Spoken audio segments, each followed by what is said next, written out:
going to check out our friend's 10 or 15-year-old Subaru that won't start. Do you think a friend would call just because their car was out of gas and just think it's broken down? Some of my friends aren't that smart. We're gonna go figure it out. The motor doesn't turn over, but the lights and the windows work. So let's go see what's up. We've got a little kit here. So basically what I'm bringing along is a jump pack, flashlight, some basic tools, some starting fluid, spark tester, code reader. My goal. All right, so here it is. Oh, it's got the H6. So go ahead and try it. Oh, the battery's dead. Yeah. That'll be $500. It seems like it's just the battery because it makes this really faint click, click, click. Mm-hmm. But we'll throw the jump pack on and make sure. All right. Just give her a Yeah, fired it.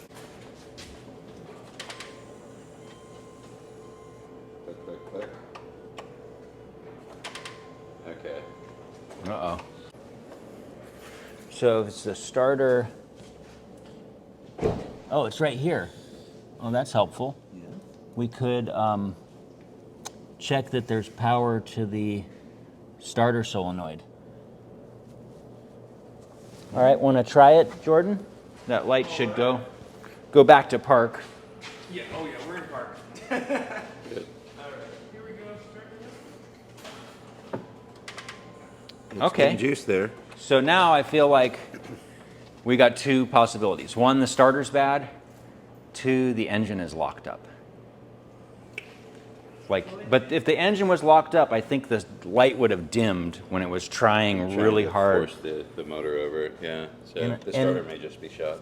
Give the starter a little whack if we can get to it. Oh, that's a good idea. Whack the starter. I'll smack the starter with this sort of heavy pair of pliers while you're trying it. All right, give it a try.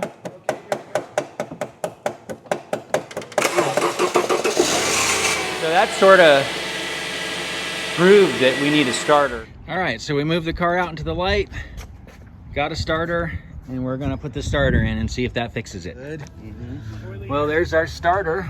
Looks beautiful and rusty. Good access though, as starters go, right? What do you think? Yeah, no, it's usually way more buried and a pain in the ass to get to. It's right there. We got all the bolts out. It was not easy. Oh, no, we didn't. Yeah. Uh-oh. The continuing saga. I guess there's one more or something. Just there. There it goes. Alright. There she is. Mm-hmm. Yeah, it looks good. And the new one's going back in. All right, the new starter's in there. I'm just tightening the ground clamp. Put the airbox back on and we'll test her out. The moment of truth, as they say. Ooh, perfect. Nice. We're fixed. So what was that, an hour and 160 bucks? Not bad.